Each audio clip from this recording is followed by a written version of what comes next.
We're going to sit down here and have another panel discussion.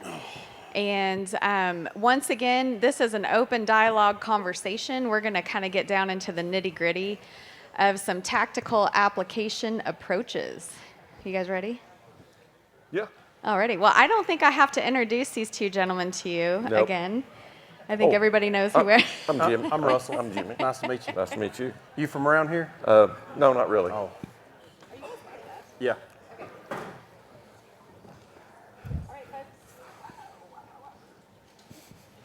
All right, so today we're going to be talking about soil health amendments, and I think over the course of the last 2 days, we've talked about a number of items.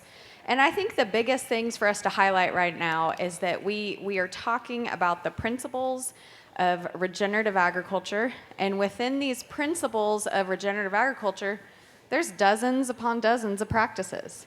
And the way that you practice a certain principle in North Carolina could be completely different than what Jimmy does, even though you're going to have a lot of similarities in fulfilling the principle. So that's what we're going to be talking about today. We're going to be talking about how we utilize soil health amendments. And there is no silver bullet, folks, and I'll stress that. There is no silver bullets. You guys know this in farming. And we're not really suggesting that, but what we are suggesting is just a combination of maybe it's a thought process. Maybe it's a way, you do something with a particular crop. And so we're going to have these gentlemen talk to us a little bit about that. So let's specifically talk about soil health amendments here. Give us a little bit of background. Let's start with Russell. When you first got into this, what would you say your mentality was about soil health amendments versus what you were taught about conventional inputs? So the problem we've had on our farm is everybody's got a bug in a jug. First time I went to a farm show, this booth added 10 bushels, this booth added 5 bushels, this one added 50 bushels. If I'd have bought like a whole row of booths products at a farm show, I should have been making like 600 bushel corn and beating David Hewlett. And so, on the amendment side, we have tried 14 or 15 different biological products. And luckily, having people like Lance and Rick and Liz that we know, we'd send them a sample. And the best way I can equate it is 90% of them, everything was dead when it actually got to the farm. And the ones that were alive, the way that Rick explained it to me was, you are going to put a rabbit in a forest full of wolves, and they're going to eat that, and the only thing you would see is them leaving dead carcasses, and that may give you a fertility bump. And so we really haven't focused on adding biology from other companies. We look at products that maximize the biology we already have in our soils. So we've tried humic acids, fulvic acids, we try carbon products, things that we know that are available and what's actually going to be beneficial to what we already have in our soil solution. Jimmy, just adding on to that, over the years that you've been doing this, what are you looking for in terms of on-farm research right now? And talk to me about when you first got started. What did on-farm research mean to you then? And you've told us a lot about how things are going, but tell us that first thought process. Yeah, we really wanted the on-farm research to mean something. And that's the reason Russell and I really believe in leaving a check strip, even though sometimes it's the hardest thing we do because we know that's probably going to be the least productive part of the field, but that's how we learn. And so that on-farm research is very important because, like Russell said a while ago, we can give you great ideas and suggestions, but we really don't know the exact composite of your farm and where you're at. And so we can give you the principles and get you to start. And I just told the gentleman over here just a minute ago, start with 20 acres or 40 acres and do side-by-side comparisons. Pull soil test so that you can start seeing the change and learn from that. That's the best way to learn is on your farm, side by side. And if you're fortunate enough to have a Lee Holcomb, or like I do, I have great soil scientists in Oklahoma that come out and work with me, that we can learn together. and they're learning with us. I mean, you got to remember that we are all taught in the same way, and so this is something totally different and different approaches. And so get them to come and help learn with you and start recording that data down and turn that on the farm research into really good data that you can prove to others and yourself what really can be done. So I like talking about the data, and I'm gonna go there in a second. But Russell, let's talk about being able to try new things on rented ground, and how do you work with your landlords? I mean, do you come in with the program and say, this is what I do, or do you have to tailor things depending on the different landlords that you're working with? And specifically, I remember you telling me about a lady. I think you know this I was story. just Go thinking ahead. about that. So we have 26 landlords that we deal with. It's not fun. It's an educational experience. I think it was our second or third year in farming. We had neighbor farmers call our landlords and tell them we were planting weeds. That's what cover crops were. Cover crops were weeds, and we were planting weeds on their farms. I guess, there's always the extreme right and the extreme left. Everybody thinks when they see a sprayer, it's a death machine. It causes cancer, we're killing everybody. My landlords picked up on small things like that. So when we're going out there and we're doing a burn down, and the sprayer only comes on that farm one time, they think that's better. And I mean, yeah, we're using less chemical, but we're still using one.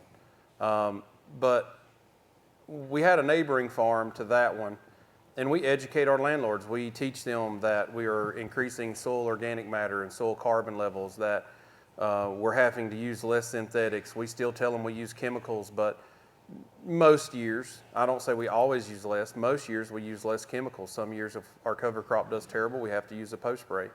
But we educate our landlords on what we're doing, and this lady is a widow. Her husband had passed, we rented their farm. The neighboring farm always has ruts in it deep enough you could play hide and seek in a combine. I mean, that's how bad this land washes every year.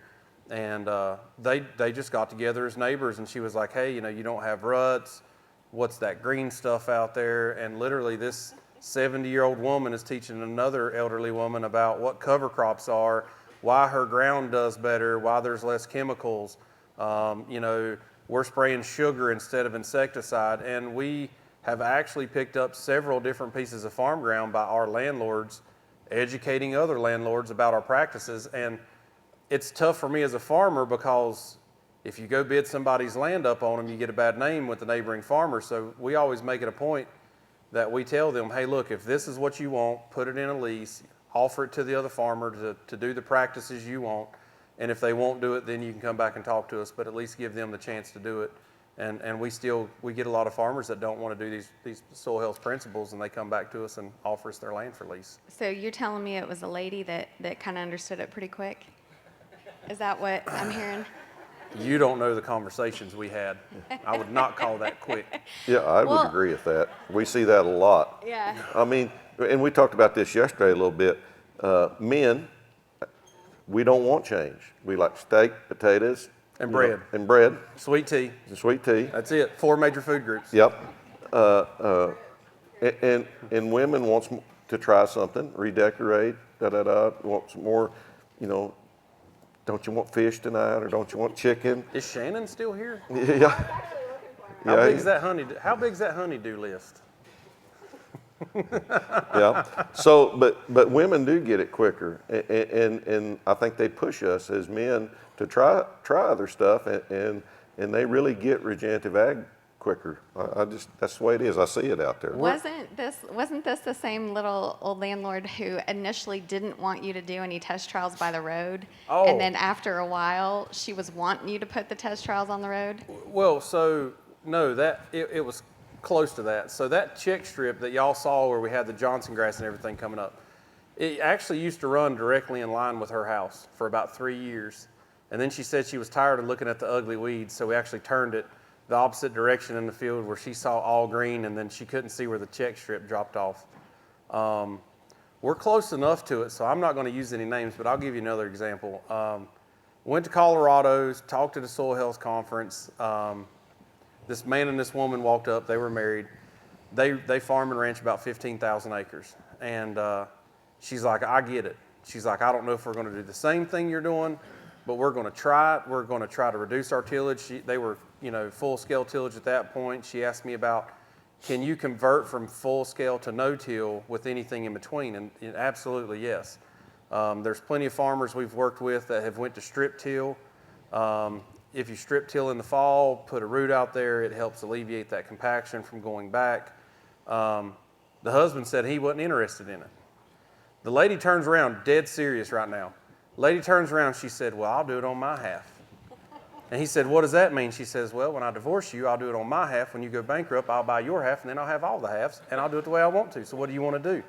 I'll do half. In about 2 weeks, they bought me a plane ticket and flew me back out to Colorado to sit at their farm for about 4 days and came up with a plan. And they didn't go whole hog. They didn't cut back on inputs and nutrients or any of that for 2 years. I think this is about their 5th or 6th year coming up. But, every year she'll send me a text message and tell me what they've saved. And it was like, Jimmy, I never knew how much fuel farmers spent, but she was telling me that they're saving $150,000 a year just on fuel alone by cutting those tillage passes out, and that's massive.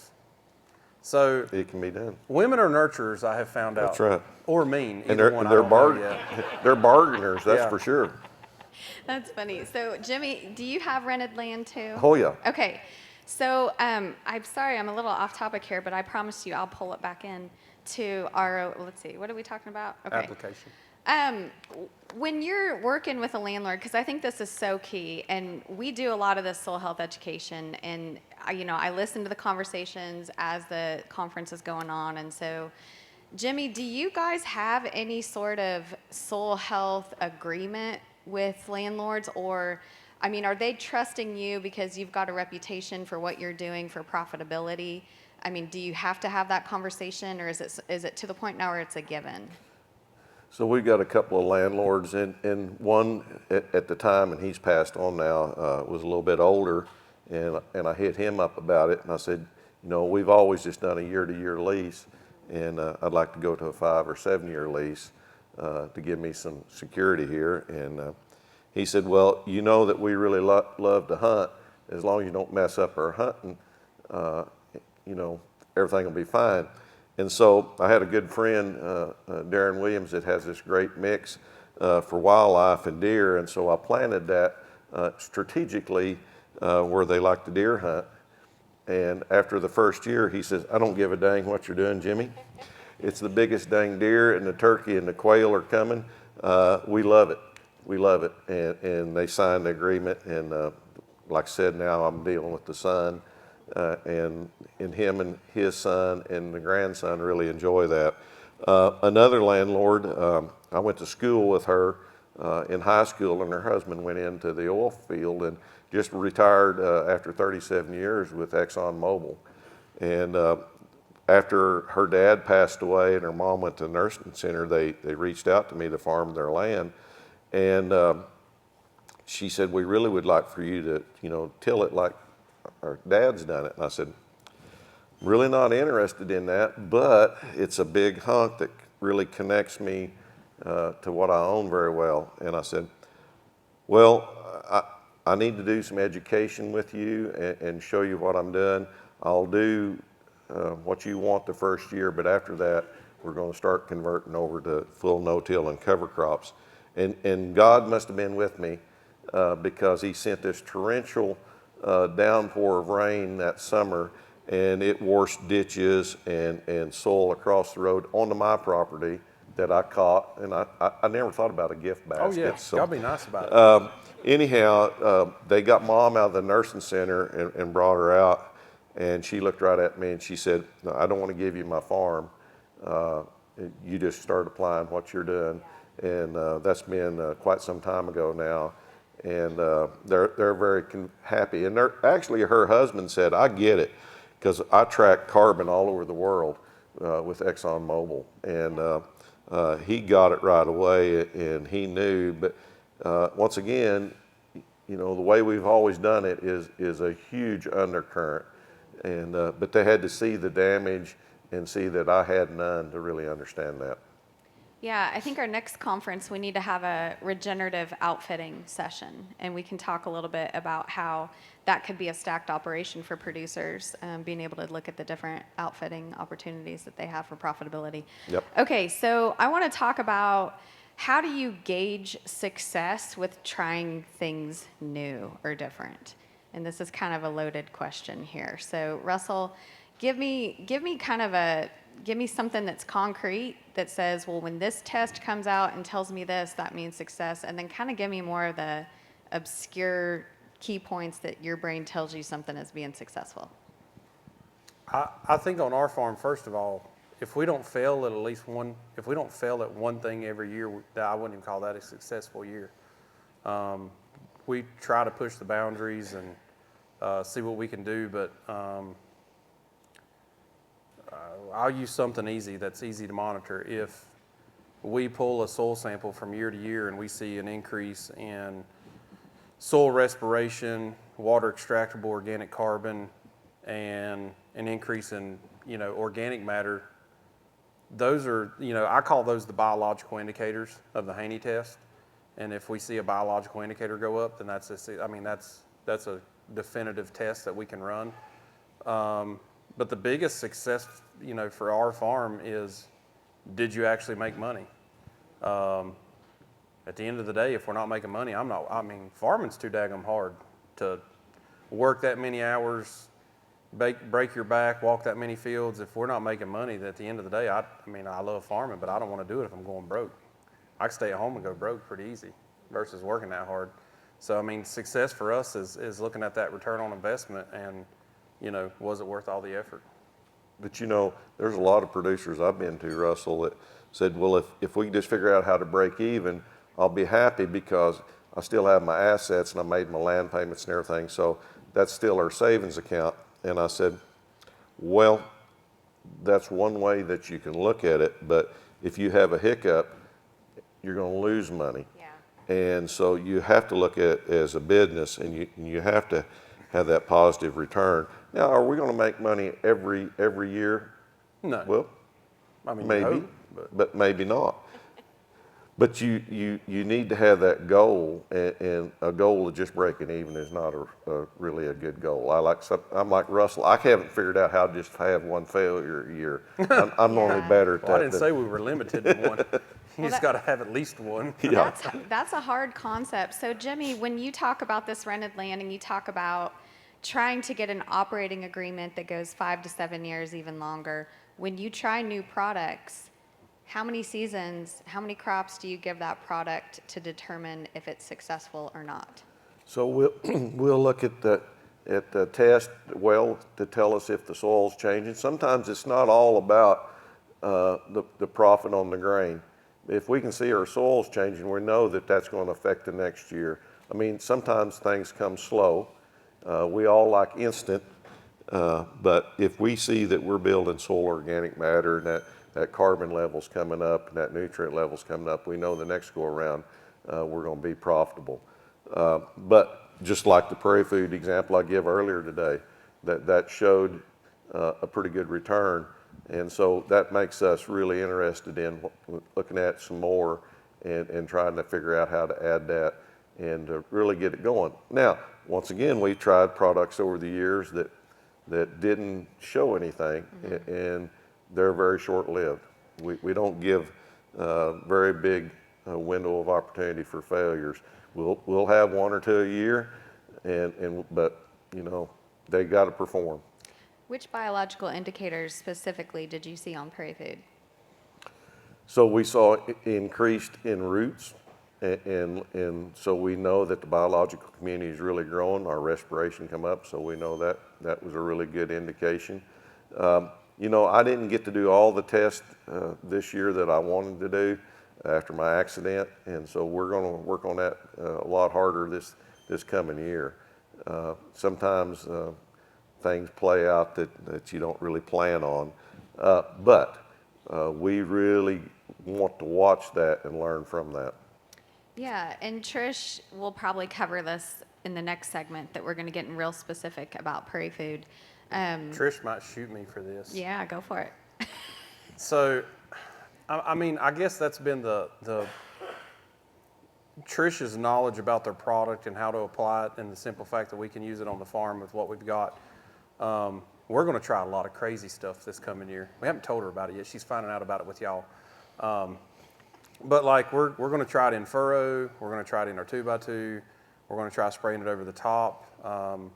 Jimmy brought up the notion that me and Liz were talking about is what they're saying when to apply it, and Jimmy didn't do that and still saw benefit. Was there a foliar benefit to it? So we're going to do some tissue sampling on our farm, maybe try some different timings and rates with it as well. And I mean, we play with stuff on our farm for typically 2 to 3 seasons before you see it on the screen up here, and whether it makes it or not. And you know, for Jimmy to do it for 1 year, we see some benefit from it. There's a group of us that are going to give it a try and just try it every way we can, whether they've done it or not. We'll let them know if it works. Now, Rob got on to me earlier because I hadn't shared any of that pictures or data with him. And I told him I want to see his expression just the same as everybody else.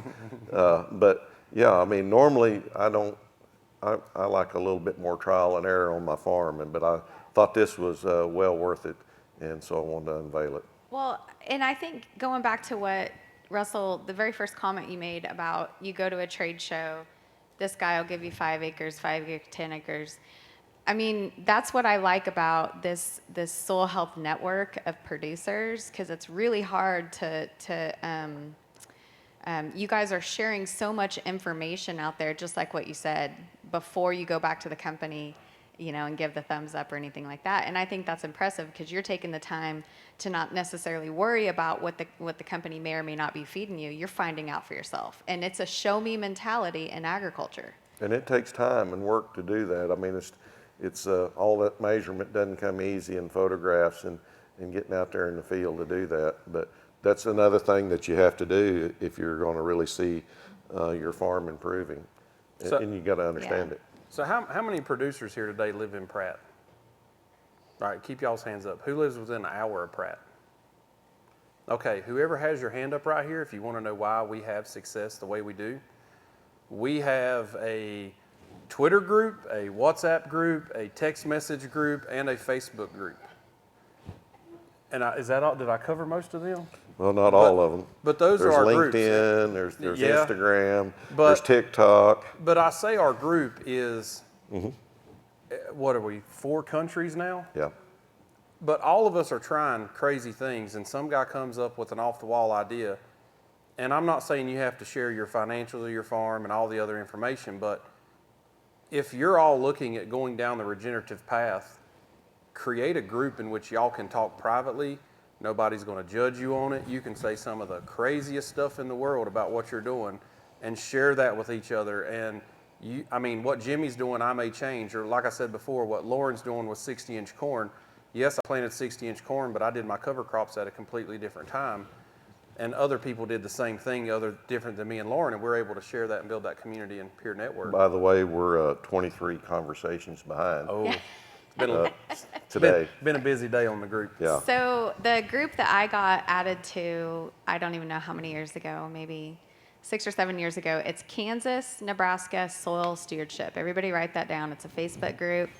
And I'll go on there and post. It's actually managed, I think Candy Thomas is one of the managers, and Michael Thompson kind of started out through No-Till.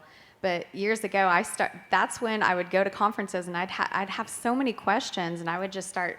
You can search my name and see some of my quote-unquote dumb questions. My first question I actually asked these guys is, why are you making these changes? Number one, if you don't get paid more.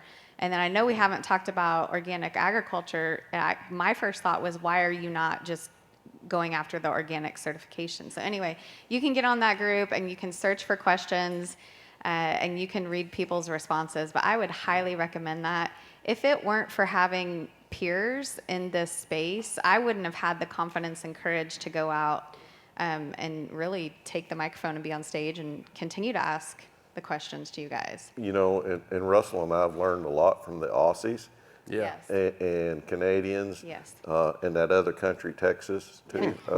But anyhow, it doesn't all, a really local group is really good, but the diversity and worldwide, it works everywhere. And actually, Australia has a lot in common with Western Oklahoma and Western Kansas. So prior to COVID, we've been working with Regen Farming News out of Australia, and we were going to bring a group of Kansas, Nebraska, Oklahoma producers to Australia, and we were going to do a tour in the parts of Australia that are very similar to our parts, and then they were going to bring their speakers over, Robbo and a couple of those other guys. So we're still hoping to be able to do that soon. In that other country, Texas. Hold on a minute, Texas.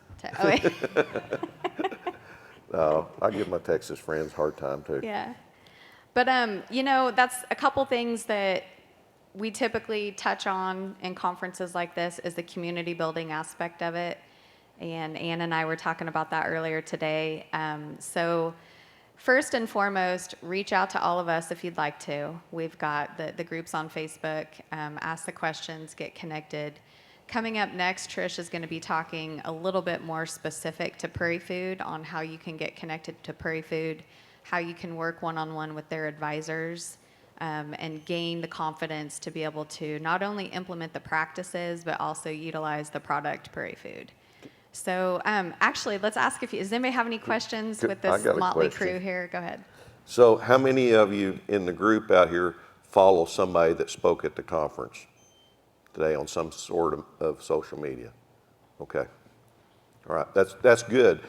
And I do the same thing, and Russell does that as well. So that's very good because we all share, and I think that's very, very important. And there's lots more than just who's here today, too. So. Well, that's the first thing I did is I started Googling people. So I had like a file on you, Jimmy. You were one of the first, and I'd send it to my husband, and I would give Shannon's key talking to me about that. overviews. Yes. J. Edgar Hoover over here. Yeah. Well, because it was, he's a busy guy, an agronomist, and you don't take information from your wife very well. So I figured I could write him emails. And so a couple years into this whole journey, he met Dr. Chris Nichols in person, and he was like, "Oh, this is so great. Did you know about this? Did you know about that?" And I was like, "Check your email from 2 years ago." But anyway, we got it figured out. So any other questions about that? Like I said, we're open, and we try to be transparent. We try to tell you when we do something that doesn't work. We want to highlight the mistakes that have been made, because I truly think that where we're at right now, with the amount of technology, the amount of data transformation that we're doing right now, it's not going to take you a decade. It's not going to take you, learn from what's already happened, and we can accelerate soil health practices in our area a lot quicker than what's been done in the past. I call that regenerative ag 2.0. So, are there any questions right now?